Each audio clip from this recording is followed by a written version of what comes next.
Hey everybody, welcome to Perry TV. We got Scott Presler. Really started out as a young guy helping Trump win.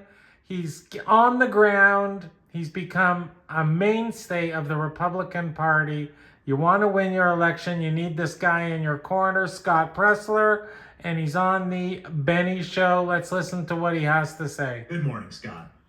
So lay out the groundwork, will you please? Architect for us, what does a post-Indiana victory map look like for the MAGA movement?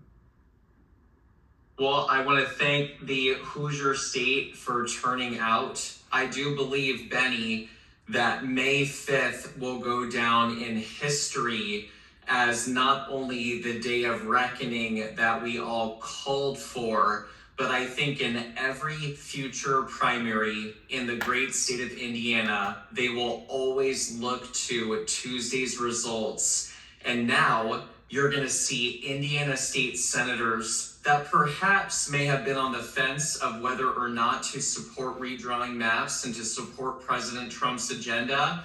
And I feel that even those squishy state senators that are going to be up for re-election in 2028, you might see their tune change, and very quickly, for the sole purpose of self-preservation. And that means that we need to be very mindful, because you definitely want Scott Presler in your corner if you're running for election.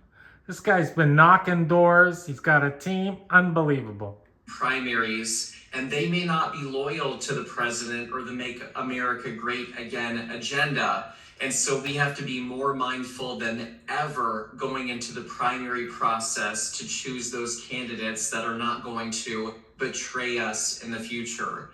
And so buyer beware. Any candidate that is not going to support the 45th and 47th president, well, we will be forced to oust you. You heard him. Learned. Scott, I want to talk about the future, and I know we have some news we want to talk about in Texas, but just before we move off of this topic, focusing on the future, let's focus on what happened, that massive victory in Indiana. Yes. You just mentioned the cancer that happens when you have maybe perhaps two Republican of a state, and how then the Republican... I think this is kind of boring, this part here, what happened in Indiana, but anyway, thanks for watching. This is the guy. Get to know him, Scott Presler. You want to win, you need him in your corner for if you're a Republican. Thank you for watching.